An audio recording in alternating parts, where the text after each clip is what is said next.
yaitu tentang rangkaian listrik. Nah, untuk itu kalian harus mempersiapkan buku dan alat tulis lainnya ya, dan simak video ini dengan baik. Pada video yang harus kalian ingat.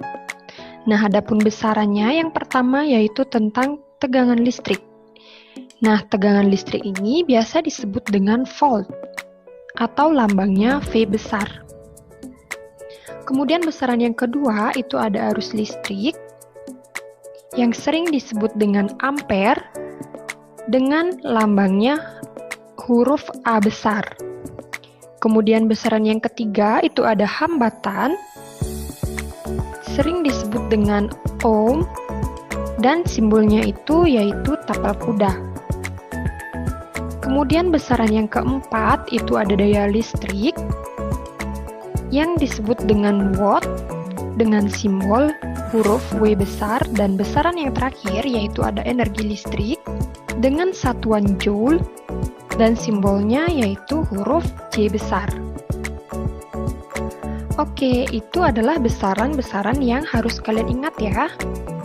Nah, baiklah, kita akan masuk ke materi yang pertama, yaitu tentang rangkaian listrik. Rangkaian listrik adalah susunan alat-alat yang dihubungkan dengan sumber listrik sehingga menghasilkan arus listrik.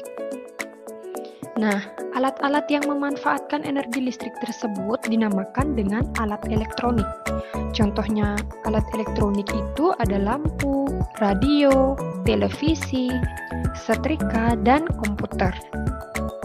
Nah, alat-alat yang menyusun sebuah rangkaian listrik ini disebut dengan komponen listrik.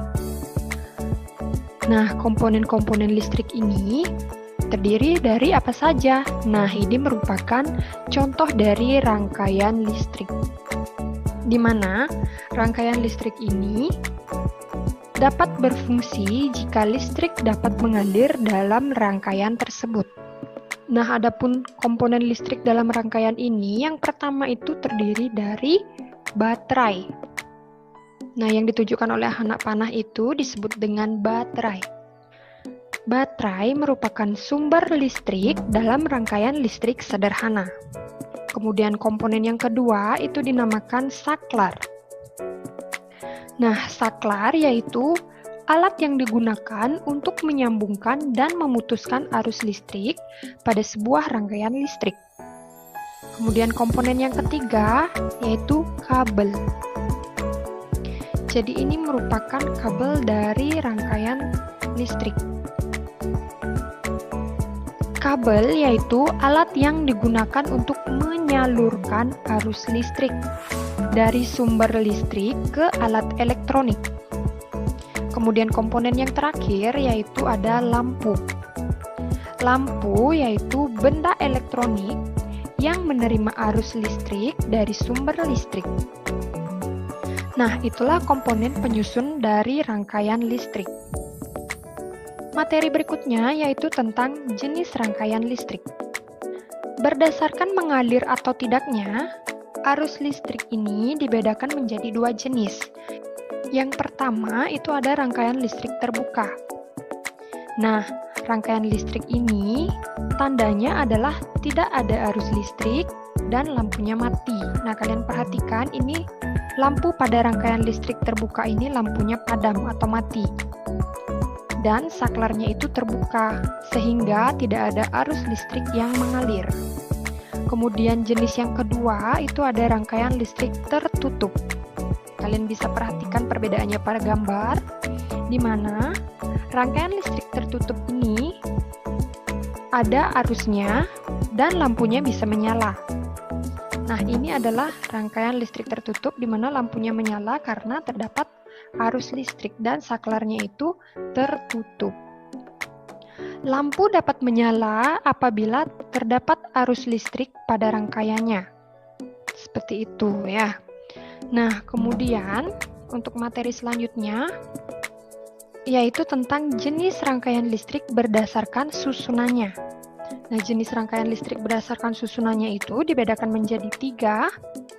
Yang pertama ada rangkaian seri, yang kedua ada rangkaian paralel, Dan yang ketiga ada rangkaian campuran.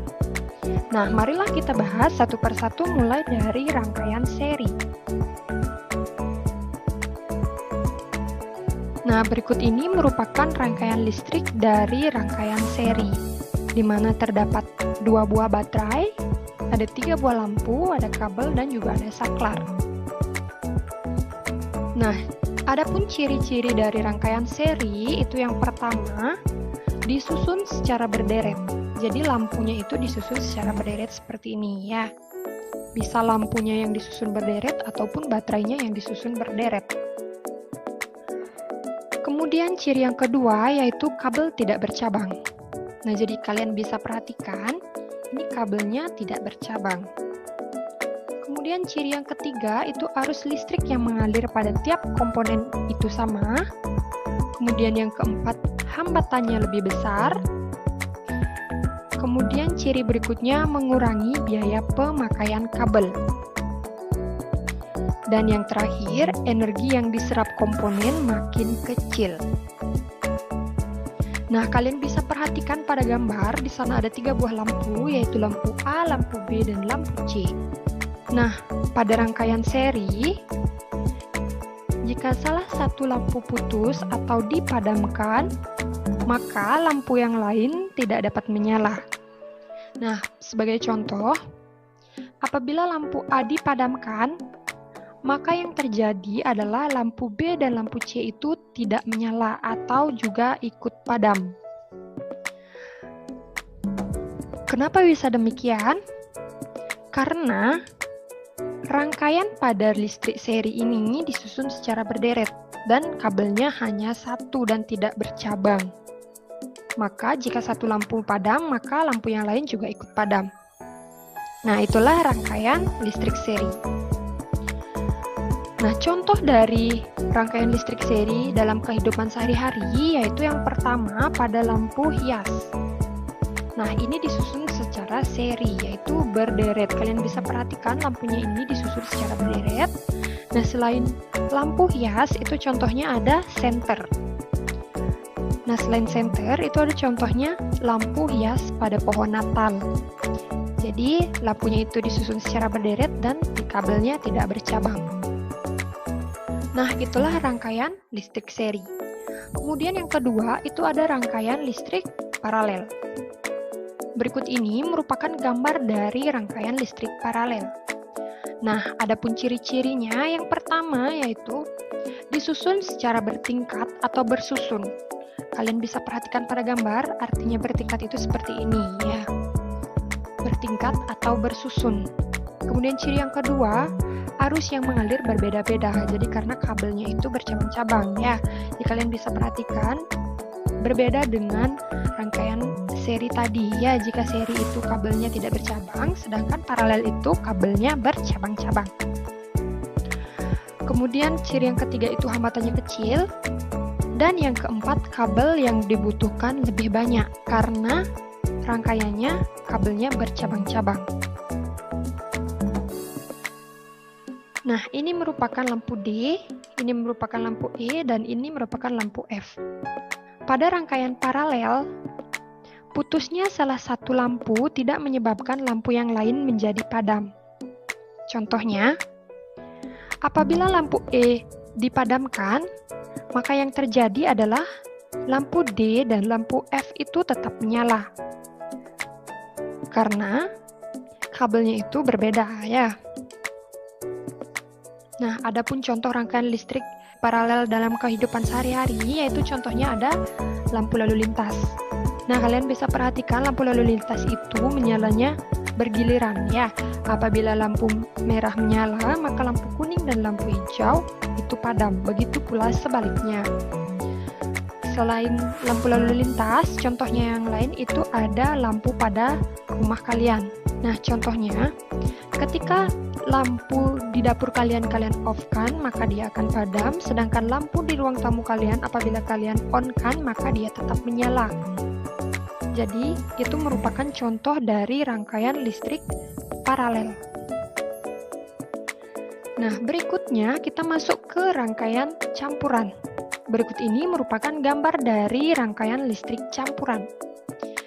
Nah, rangkaian listrik campuran ini terdiri dari rangkaian listrik seri dan rangkaian listrik paralel. Nah, ini merupakan rangkaian seri, kemudian yang bersusun ini merupakan rangkaian listrik paralel. Adapun ciri-ciri dari rangkaian campuran yang pertama yaitu merupakan gabungan antara rangkaian seri dan rangkaian paralel. Yang kedua, memiliki ciri yang sama dengan rangkaian seri dan paralel. Nah, kemudian pada rangkaian listrik campuran ini merupakan lampu G, lampu H, lampu I, dan lampu J. Nah, pada rangkaian listrik campuran, jika lampu G dipadamkan, maka lampu H, lampu I, dan lampu J itu juga ikut padam. Mengapa demikian? Nah, hal ini karena lampu G berkedudukan seri terhadap gabungan lampu H, lampu I, dan lampu J. Akan tetapi, jika salah satu lampu pada rangkaian paralel dipadamkan, misalnya lampu I, yang terjadi yaitu ketiga lampu yang lain tidak terpengaruh. Artinya, lampu H, lampu J, dan lampu G itu tetap menyala. Nah, itulah rangkaian listrik campuran.